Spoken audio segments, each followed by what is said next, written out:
ആൾ വന്നത് തൊട്ട് എനിക്ക് ആശ്വാസമില്ല, ഉറങ്ങിയിട്ടില്ല, ഞങ്ങൾ ഉണ്ടിട്ടില്ല പറഞ്ഞ പോലെയാണ്. എന്താ ജീവൻ ഒരു മണിക്ക് തമ്പുരാൻ വെച്ചിരുന്ന കാരണം രക്ഷപ്പെട്ടാണ് ഞാൻ. എനിക്കൊരു ആശ്വാസമില്ല, പിന്നെ ഞാൻ വിശ്വസിക്കണമില്ല. ഞങ്ങളിവിടെ ഇരിക്കില്ല, ഞങ്ങളവിടെ പോയി. കുട്ടിൻ്റെ 1.5 മാസത്തെ പഠിപ്പുണ്ട്. ഞാൻ അനിയത്തിൻ്റെ ഉണ്ടെങ്കിൽ കൊച്ചിനും കൊടുക്കും, അല്ലെങ്കിൽ എൻ്റെ ജീവനും പോയാൽ വീട് വിട്ടു ഇപ്പം പോവുകയാണ്. ഞങ്ങളിവിടെ ഇരിക്കില്ല, ഉപേക്ഷിക്കാതെ പറ്റില്ല. നീ എന്താ പറയുക? നമ്മോടൊപ്പം ഇപ്പോൾ ചേരുന്നത് പുഷ്പയാണ്. അതായത് പുഷ്പ ചേച്ചിയെ കൂടി വകവരുത്തുമെന്ന കാര്യമായിരുന്നു ഈ ചെന്താമര ഒക്കെ പറഞ്ഞിരുന്നത്. ഇപ്പോൾ ചെന്താമര പിടികൂടി, ഒരു ആശ്വാസം ഉണ്ടോ അതിൽ? ഒരു ആശ്വാസം എനിക്കില്ല. എന്ത് പറഞ്ഞാലും നിങ്ങൾ എന്ത് ആശ്വസിപ്പിച്ചാലും എന്ത് പറഞ്ഞാലും പിടികൂടിയിട്ടുണ്ടെന്ന് ഞങ്ങൾ കണ്ടാലും എനിക്ക് ആശ്വാസം പറ്റില്ല. ആൾ വന്നത് തൊട്ട് എനിക്ക് ആശ്വാസമില്ല, ഉറങ്ങിയിട്ടില്ല, ഞങ്ങൾ ഉണ്ടിട്ടില്ല പറഞ്ഞ പോലെയാണ്. എന്താ ജീവൻ ഒരു മണിക്ക് തമ്പുരാൻ വെച്ചിരുന്ന കാരണം രക്ഷപ്പെട്ടാണ് ഞാൻ. എനിക്കൊരു ആശ്വാസമില്ല, പിന്നെ ഞാൻ വിശ്വസിക്കണമില്ല. ഇല്ല, ഒരിക്കലും ഇല്ല. ഞങ്ങളത് പോയി പ്രതീക്ഷിച്ച് ഞങ്ങൾ പറഞ്ഞല്ലോ. പറഞ്ഞ സ്ഥിതിക്ക് ഇവരൊന്ന് നടപടിക്കെടുത്താണെങ്കിൽ ഇപ്പം 2 എണ്ണം ഈ ഞങ്ങളുടെ മുമ്പിൽ തന്നെ ആകുമോ? ഞങ്ങൾ ഒറ്റപ്പെട്ട വീടുകളല്ലേ. ഇപ്പം മുകളിലാണ് ഞങ്ങളുടെയൊക്കെ വീടുകൾ. ഇപ്പം ഞങ്ങളുടെ 3 വീടേ ഉള്ളൂ. ഈ വീട്ടിന് എന്താ വ്യത്യാസം പറയും നിങ്ങൾ?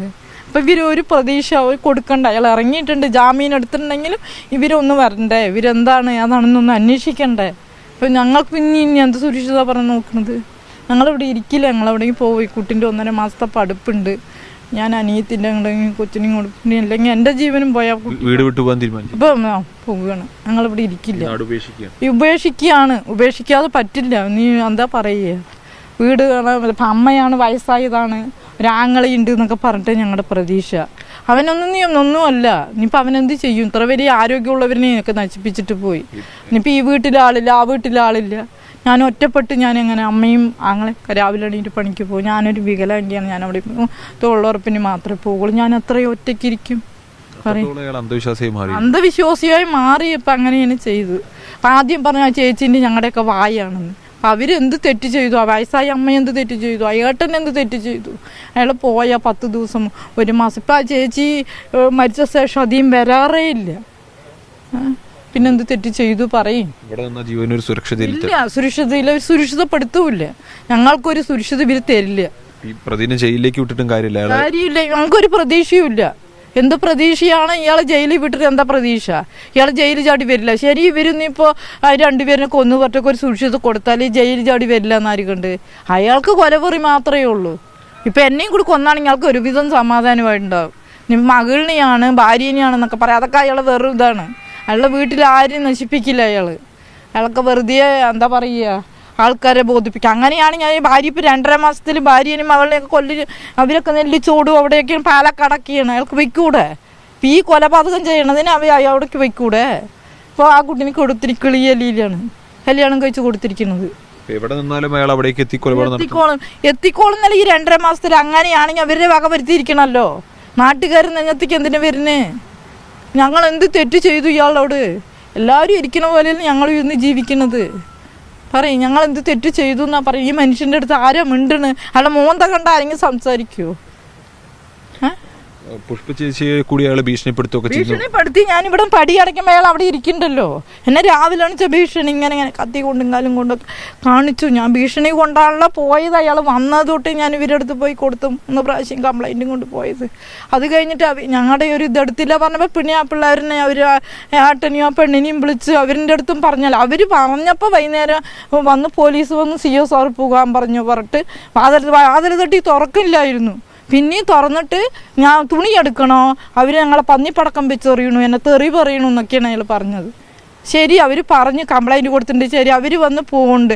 ആ തള്ളമ്മയാണ് അവിടെ ഇരിക്കുന്നത്, ഇവരാണ് ഒറ്റയ്ക്ക് ഇരിക്കുന്നത്. എന്താ ചെയ്യണത്? ജനം എന്താ ചെയ്തില്ല? ജനത്തിന് ഇവർ തരണില്ലല്ലോ. ഇവർ കൊണ്ടുപോകല്ലോ. അയാൾക്ക് രാജമര്യാദ കൊടുത്തിട്ടാണ് കഴിഞ്ഞ മരണത്തിന് കൊണ്ടുപോയത്.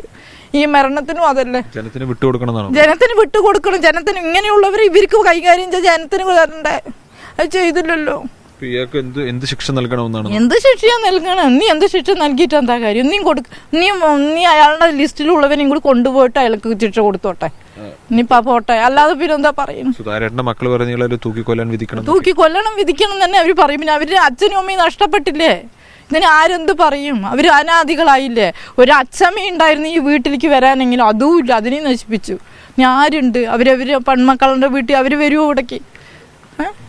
കുട്ടിയും കൊണ്ട് ഇവിടുന്ന് പോകാനാണ് ഞാൻ പോകും. 1.5 മാസത്തെ ഗേൾസിലെ ചേർത്തിരിക്കും സാറേ. 1.5 മാസം പഠിപ്പ് ഞാനിവിടെ നിൽക്കില്ല. ഞാൻ പോകണം. അനിയത്തി തിരുപ്പൂരൊക്കെയാണ്, അപ്പോൾ അവിടേക്ക് അവളെ വിളിക്കണം. ഇവിടെ ഇരിക്കുന്നത് ഭയമില്ല. അന്നിപ്പോൾ ഇവിടെ ഇരുന്നിട്ട് കാര്യമില്ല. ഞങ്ങൾക്കൊരു ഇതുമില്ല, സുരക്ഷിതമില്ല. നാട്ടുകാരുണ്ട്, പോലീസുകാരുണ്ടെന്നൊന്നും ഒരു ഇതുമില്ല. അപ്പം അവർക്ക് കൊടുത്ത സുരക്ഷിതയിലും ഞങ്ങൾക്കും തരിക. ഇനിയിപ്പോൾ അവരെന്ത് വിചാരിക്കുക, അവരൊന്നും ഇപ്പോൾ എന്താ ഇവർക്കേ ഇല്ല. അങ്ങനെ ഞാൻ ചിന്തിക്കുകയുള്ളൂ. പിന്നെ എന്ത് ഇരുന്നിട്ട് എന്താ കാര്യം? പിന്നെ പെൻഷനും കാര്യങ്ങളൊക്കെ ഉണ്ട്. അതൊക്കെയാണ് ഇപ്പം ഞങ്ങൾ ഇവിടെയൊക്കെ പിടിച്ചു നിൽക്കാൻ കാരണം. ഇപ്പോൾ നമ്മൾ ഇരിക്കുന്ന അവിടെ വിട്ടിരിക്കും. പിന്നെ എന്താ ചെയ്യുക പറയും.